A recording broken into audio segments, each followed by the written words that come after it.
In a wing full of outstanding airmen, the 7th Component Maintenance Squadron, their avionics shop, they really stand out.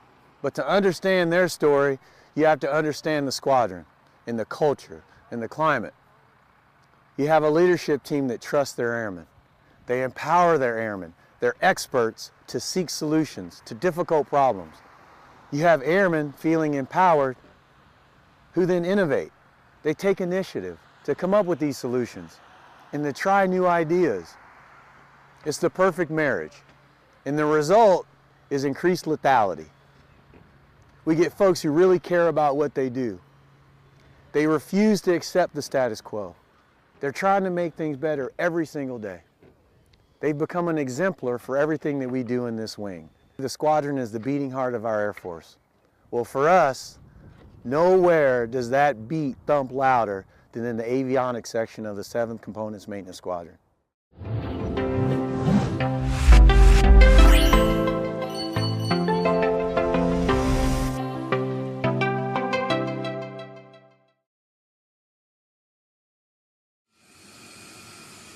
There are numerous amounts of working systems, gears, parts, and components that make up the powerful B-1B Lancer. One avionics shop in particular uses their technical expertise and a little bit of what most would consider something short of magic to get the offensive and defensive capabilities ready to rock for the B-1. The avionics maintainers on the line, they pull the LRUs once they've determined what's wrong with the jet. We bring them to our shop, we hook them up on our test stations that simulate the functions on the jet and enable us to troubleshoot the units. These vital systems ensure that when our B-1s are completing their missions, they are protected from any electronic threat that may attempt to take them down.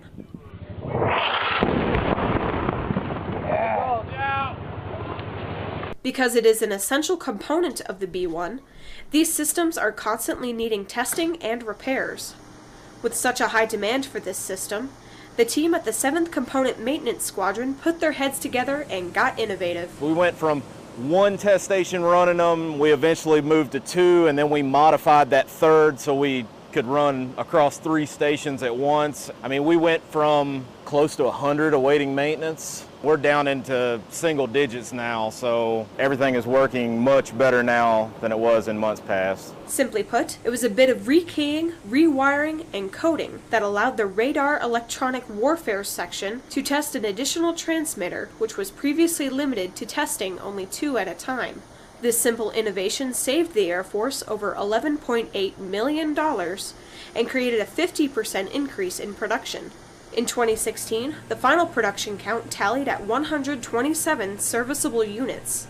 The team is only halfway through 2017 and have already produced 136 transmitters. There are aspects of every operation that can be streamlined to work better, and it's a matter of honing in on those things and just making it happen, because nothing that we've done has been extremely difficult to get accomplished. It's just a matter of the initiative and figuring out exactly what we needed to do and going forward with it. Before this innovation, the high demand required airmen to work the first 2 weekends of the month. Their hard work and innovation earned the airmen back their free time.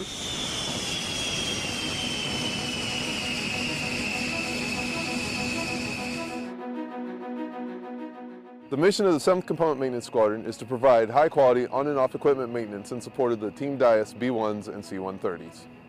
When I took command in 2016, avionics flight's production and morale were both low. Today, both production and morale within avionics flight are at all-time highs. We had to focus our team's experience together because we were losing a lot of that because they were spread across 3 shifts. We noticed that because of that, they didn't have time to train their new airmen, and they became very frustrated in the fact that a lot of the airmen didn't have any knowledge on how to do their job day to day. It's really balanced. I feel like before it was just the trainers coming in and taking it upon themselves, but now I see airmen going up to airmen and actually training them, getting ready for that rank that they're about to take on. You know, they're taking on that load, and that wasn't done before. I feel like the leadership that forced that down to say, hey, you can go out of your way and help another airman get trained up. So what we did is we consolidated them all to one shift and let them train their new airmen rather than them having to do the job themselves. What we noticed was that experience level was spread across our newest airmen and gave them the experience that we needed them to have. Going to the one shift operation has enabled actually 25% jump in production over a 3-shift operation. By cutting our shifts down to one shift, we no longer had to run from 24 hours a day, we reduced it down to 8 hours a day. We were able to reduce our backlog from 180 units down to just 30. We did that by taking the time to get the training that was needed. The training process in our shop prior to a year and a half ago was almost non-existent with the manning that we had. We were trying to run 3 shifts, and the amount of manning that we've been cut back to through cuts has stretched everybody to the point that there's no way to do efficient training. We consolidated our manning into one shift operation, which brought our manning levels to a point that enabled us to give the new airmen the training that they needed. I actually am learning, and I'm actually bettering myself, broadening my education. I think that that's key in anything that you do. And for them to do that on work, time during duty hours is just saying a lot of how much work we have knocked out in the past, year or two. The mission is getting done, and it's allowing our airmen to get home on time every day, not worried about working late or working weekends. They can have a structured setup with their family and get their time that they need away from work. And with that free time, a lot of our airmen are accomplishing things that they weren't able to accomplish or too stressed out to accomplish before. A lot of our airmen are now in classes. A lot of our airmen are now PTLs, doing fitness programs. They're able to spend time with their families, do a lot of volunteer work. I'm in the Green Dot program. I'm able to do more classes and train the base on the Green Dot. I'm also able to do stuff with my son now that I wasn't able to do before with the backlog being so high and so much pressure on us to get the LRUs out. I have time to volunteer at my daughter's elementary school once a week. I go in and help in the library, and I get to see her and support her. But wait, there's more. We got the conversation opened up between the airmen and the NCOs, so then they were comfortable talking to each other day to day about the different ideas that they had that they wanted to bring to their leadership and get a lot of those ideas put into place. A lot of the stuff that goes on around the shops and within each section came from our airmen. Our airmen come up with ideas and they are put into practice, and now they're everyday processes. With the innovations that have come about in this shop over the last year, we haven't met any resistance on any idea that we've had, all the way from the airmen to the master sergeants, put up to the flight chief, have been heard out, and in most cases they let us attempt them, and a lot of them worked out.